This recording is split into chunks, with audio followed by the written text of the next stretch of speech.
ল'ব বিচাৰিছোঁ আমি লাষ্ট ক্লাছবিলাকত শিকিছোঁ যে সমকোণ, সূক্ষ্মকোণ, স্থূলকোণ তেনেকুৱা আমি বহুত নানা ধৰণৰ কোণৰ বিষয়ে পাইছোঁ। সেই কোণৰ বিষয়ে আমি কিছু জানি লওঁ।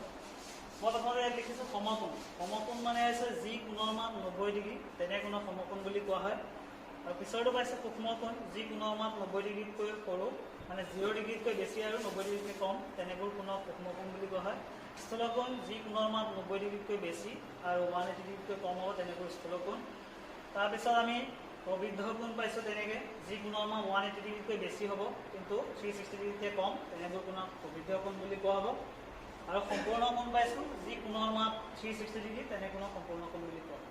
তাৰপিছত আমি এই অনুসৰিটো নতুনকৈ কোণ পাইছোঁ পূৰক কোণ, সম্পূৰক কোণ, ৰৈখিক জোৰ, সন্নিহিত কোণ। তো প্ৰথমতে জানি লওঁ পূৰক কোণ কি। পূৰক কোণ হৈছে যদি দুটা কোণৰ যোগফল 90 ডিগ্ৰী হয় তেন্তে সেই কোণ দুটাক আমি এটা আনটোৰ পূৰক কোণ বুলি কওঁ। মানে 30 ডিগ্ৰী আৰু 60 ডিগ্ৰী কোণটো মিলি 90 ডিগ্ৰী হয়, সেইকাৰণে 30ক 60 আৰু 60ক 30ক পূৰক কোণ বুলি কোৱা হয়। ঠিক একেদৰে সম্পূৰক কোণ হ'বলৈ হ'লে কি হ'ব লাগিব যে যদি দুটা কোণৰ যোগফল 180 ডিগ্ৰী হয় তেন্তে সেই কোণ দুটাক পৰস্পৰ এটা আনটো কি বুলি কোৱা হ'ব, সম্পূৰক কোণ বুলি কোৱা হ'ব। যদি ধৰি লওঁ এটা কোণৰ মান 50 ডিগ্ৰী তেন্তে তাৰ সম্পূৰক কোণটো হ'ব 130 ডিগ্ৰী। অৰ্থাৎ 50 ডিগ্ৰী আৰু 130 ডিগ্ৰী যোগ কৰিলে আমি 180 ডিগ্ৰী পাম। তাৰপিছত আহিলোঁ ৰৈখিক যোগ। ৰৈখিক যোগ হ'বলৈ হ'লে কি হ'ব লাগিব যে যদি আমি দুটা কি কৰোঁ, আমি এটা সৰলৰেখাই বনালোঁ। এই সৰলৰেখাৰ ইয়াত আমি চাম, ইয়াত দুটা কোণ হৈছে, ইয়াত তোমালোকে দেখাব পাৰা এইটো এটা কোণ আৰু এইটো এটা কোণ। এইটো কোণ দুটা ওচৰা-ওচৰিকৈ আছে, সেই কোণ দুটা সন্নিহিত কোণ বুলি কোৱা হয়। এইটো আমি চাই লওঁ সন্নিহিত কোণ কাক বোলে। যদি এটা বিন্দু, এটা নিৰ্দিষ্ট বিন্দুত দুটা কোণ আহি লগ লাগেহি, এইটো এটা কোণ আৰু এই কোণ দুটা লগ লাগেহি, আৰু সেই কোণ দুটাৰ যদি এডাল সাধাৰণ বাহু থাকে তেতিয়াহ'লে সেই ওচৰা-ওচৰি কোণ দুটাক কি বুলি কোৱা হ'ব, সন্নিহিত কোণ বুলি কোৱা হ'ব। এতিয়া কথা হ'ল ৰৈখিক যোগ। ৰৈখিক যোগ ইয়াৰ লগত সম্পৰ্ক আছে যে এই সন্নিহিত কোণ দুটা লগ লগালে, অৰ্থাৎ এই সন্নিহিত কোণ দুটা যদি আমি জইন কৰোঁ তেতিয়াহ'লে এই সৰলৰেখাডালৰ এটা সৰল কোণ পাম, অৰ্থাৎ 180 ডিগ্ৰী পাম। মানে কথাটো হ'ল যে যদি দুটা সন্নিহিত কোণ যোগ কৰিলে 180 ডিগ্ৰী হয়, অৰ্থাৎ দুটা কোণ সন্নিহিত আৰু সম্পূৰক যদি হয় তেতিয়াহ'লে সেই কোণ দুটাক ৰৈখিক যোগ বুলি কোৱা হয়। এতিয়া আমি আহিলোঁ যে কোণবিলাক কেনেকৈ সৃষ্টি হয়। ধৰি ল'লোঁ এল আৰু এম দুডাল ৰেখা, এই দুডাল ৰেখাই কি কৰিছে, পৰস্পৰে ছেদ কৰিছে, মানে কটাকটি কৰিছে। এই দুডাল ৰেখা দুই ফালৰ পৰা আহি এই নিৰ্দিষ্ট এটা বিন্দুত কটাকটি কৰিছে। ইয়াত তোমালোকে যদি লক্ষ্য কৰি ইয়াত দেখা পাবা যে মই ইয়াত 1, 2, 3, 4 এনেকৈ দেখিছোঁ। মানে অৰ্থাৎ এইটো এটা কোণ হৈছে, 4 নম্বৰটো এটা কোণ বুজাইছে, 2 এটা কোণ, 3 এটা কোণ বুজাইছে। অৰ্থাৎ ইয়াত চোৱা দুডাল ৰেখাই কটাকটি কৰোঁতে ইয়াৰ বিপৰীত ফালে কোণৰ সৃষ্টি হৈছে, 1 আৰু 2টো, 3 আৰু 4টো কোণৰ সৃষ্টি হৈছে। অৰ্থাৎ এই 1 আৰু 2 কোণটোক বিপৰীত কোণ বুলি কোৱা হ'ব। অৰ্থাৎ দুডাল সৰলৰেখাই যেতিয়া কটাকটি কৰিব সেই বিপৰীতমুখী সৃষ্টি হোৱা কোণবিলাক সদায় কি হ'ব, সমান হ'ব। মই ইয়াত দেখুৱাই দিছোঁ যে নম্বৰ 1 কোণটো আৰু 2 কোণটো কি হ'ব, সমান হ'ব, কাৰণ ইয়াত বিপৰীত কোণ হৈছে। আৰু ঠিক তেনেকৈ 3 আৰু 4টো বিপৰীতমুখে সৃষ্টি হোৱা কোণ, সেইকাৰণে সেই কোণ দুটাক বিপৰীত কোণ বা বিপত্তিক কোণ বুলি কোৱা হয়। আৰু মনত ৰাখিবা বিপত্তিক কোণবিলাক সদায় কি হয়, সমান হয়। এতিয়া আমি চাওঁ যে যদি দুডাল সৰলৰেখা, এই দুডাল সৰলৰেখা মই যেনি তেনি এইফালে এডাল টানিছোঁ, এইফালে এডাল টানিছোঁ, যিটোত এই দুডাল সৰলৰেখা কিন্তু সমান্তৰাল নহয়, সেই সৰলৰেখাক আন এডাল সৰলৰেখা মানে এল সৰলৰেখাডালে কি কৰিছে, ছেদ কৰিছে। কিন্তু ইয়াত ছেদ কৰোঁতে আমি কি দেখিছোঁ যে এই বিন্দুটোত আৰু এই বিন্দুটোত ছেদ কৰিছে, সেইকাৰণে এই এল ৰেখাডালক আমি কি ক'ব পাৰিম, এডাল ছেদক বুলি ক'ব পাৰিম। তোমালোকে মনত ৰাখিবা যে যদি দুডাল সৰলৰেখাক আন এডাল সৰলৰেখাক যদি নিৰ্দিষ্ট দুটা বিন্দুত কটাকটি কৰে তেতিয়াহ'লে সেইডালক ছেদক বুলি কোৱা হয়। এতিয়া এই ছেদকডালে এই দুডাল ৰেখাক কটাকটি কৰাৰ লগে লগে ইয়াত 8টা কোণৰ সৃষ্টি হৈছে। 1, 2, 3, 4, 5, 6, 7, 8টা কোণৰ সৃষ্টি হৈছে। ইয়াত তোমালোকে যদি লক্ষ্য কৰা আগৰ নিচিনাকৈ যদি এইডাল আৰু এইডাল ৰেখা লোৱা তেতিয়াহ'লে 1 নম্বৰ আৰু 4 নম্বৰটো হৈছে বিপত্তিক কোণ, 2 আৰু 3টো হৈছে বিপত্তিক কোণ, য'ত মই ইয়াত লিখিছোঁ 1 = 4, 2 = 3। ঠিক তেনেকৈ এই ৰেখাডাল আৰু এই এন ৰেখাডাল যদি তোমালোকে লোৱা তেতিয়াহ'লে দেখিবা 5 আৰু 8 কোণটো হৈছে বিপৰীতমুখী সৃষ্টি হোৱা কোণ, আৰু 6 আৰু 7টো হৈছে বিপৰীতমুখী সৃষ্টি কোণ।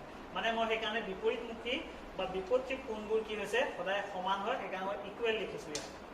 আৰু এটা লিখিছোঁ চোৱা, এইডালক মই ছেদক বুলি কৈছোঁ, কিহৰ কাৰণে, কাৰণ ইয়াত দুটা বিন্দুত কটাকটি কৰিছে এই দুডাল সৰলৰেখা। এই ছেদকডালৰ একে ফাল, মানে এইটো ফাল যদি তোমালোকৰ কাৰণে বাওঁফাল হয়, সিফালে কি হ'ব, সোঁফাল হ'ব। অৰ্থাৎ বাওঁফালে কিছুমান কোণ আছে যেনেকৈ 1, 3, 5, 7, আৰু সোঁফালে কোণ আছে 2, 4, 6, 8। এতিয়া ইয়াত চাওঁ আমি ছেদকৰ একেফালে থকা কোণ ছেদকৰ একেফালে মানে এই ছেদকডালে যেতিয়া দুডাল সৰলৰেখা কটাকটি কৰিব তাৰে এটা কি হ'ব যদি আমি চাবলৈ যাওঁ এইটো আমি অন্তঃভাগ বুলি চাওঁ অন্তঃভাগ বুলি ক'ম এই দুডাল সৰলৰেখাৰ ভিতৰ সাইড হ'ব মানে অন্তঃভাগ হ'ব আৰু এই সৰলৰেখা দুডালৰ বাহিৰৰ ফালে থকাটো হ'ব বহিভাগ সেয়াই সেই ছেদকডালে যেতিয়া এই দুডাল সৰলৰেখা কটাকটি কৰিব তাৰে এটা বহিভাগৰ কোণ আৰু এটা অন্তঃভাগৰ কোণ মানে ছেদকৰ একেফালে হ'ব লাগিব হয় বাওঁফাল নহ'লে সোঁফাল ছেদকৰ একেফালে থকা এটা বহিকোণ আৰু এটা অন্তঃকোণক কি বুলি কোৱা হয় অনুৰূপ কোণ বুলি কোৱা হয় ঠিক তেনেকৈ 1 আৰু 5 টো যেনেকৈ অনুৰূপ হ'ব 3 আৰু 7 টো কি হ'ব অনুৰূপ হ'ব ঠিক তেনেকৈ ছেদকৰ যদি আমি সোঁফালে লৈ চাওঁ তেতিয়াহ'লে 2 টো বহিকোণ আৰু 6 টো হ'ব অন্তঃকোণ মানে 2 আৰু 6 টোৱে হ'ব কি ইয়াৰ ছেদকৰ একেফালে থকা অনুৰূপ কোণ ঠিক তেনেকৈ 4 আৰু 8 নম্বৰ কোণটো কি হ'ব ছেদকৰ একেফালে থকা অনুৰূপ কোণ এতিয়া আমি চাওঁ এই ছেদকডালৰ এল ৰেখাডালক আমি ছেদক বুলি কৈছিলোঁ যিহেতু কি এম আৰু এন ৰেখা দুডালত দুটা বিন্দু নিৰ্দিষ্ট বিন্দু কটাকটি কৰিছে আৰু এইকণ জেগা মই যিকণত কালাৰ কৰিছোঁ শ্বেড কৰি দিছোঁ তাত কি হৈছে যে মই 3 4 5 6 টো অন্তঃকোণ বুলি কৈছিলোঁ ইয়াৰে আমি চাম এই 3 আৰু 6 টো যদি আমি এই কোণটোক চাওঁ তেতিয়াহ'লে আমি এইটো এনেকৈ যদি লক্ষ্য কৰোঁ অৰ্থাৎ সি জেড শ্বেপৰ আহিব সেই জেড শ্বেপৰ এই দুডাল ৰেখাই কি কৰিব ইয়াত এটা চুকৰ সৃষ্টি কৰিছে এই ৰেখা দুডালে এটা চুকৰ সৃষ্টি কৰিছে মানে আমি ইয়াত ভালকৈ যদি চাওঁ এইটো এটা কি হৈছে ইয়াত আৰু ইয়াত এটা চুকৰ সৃষ্টি কৰিছে অৰ্থাৎ এই কোণীয়া কোণীকৈ যিটো কোণ সৃষ্টি কৰিছে তাক একান্তৰ কোণ বুলি কোৱা হয় মানে ছেদকৰ অন্তঃভাগত সৃষ্টি হৈছে সেই দুটা কোণ কোণীয়া কোণীকৈ আছে সেইকাৰণে 3 আৰু 6 টোক অন্তঃ একান্তৰ কোণ বুলি কোৱা হ'ব আৰু 4 আৰু 5 টোক ঠিক একেদৰে অন্তঃ একান্তৰ বুলি কোৱা হ'ব ঠিক তেনেকৈ অন্তঃ একান্তৰ যেনেকৈ হৈছে বহি একান্তৰো হয় মানে সেই ৰেখা দুডালৰ বাহিৰৰ ফালে যিটো আছে মানে 1 নম্বৰ কোণটো আৰু 8 নম্বৰ কোণটো কি বুলি কোৱা হ'ব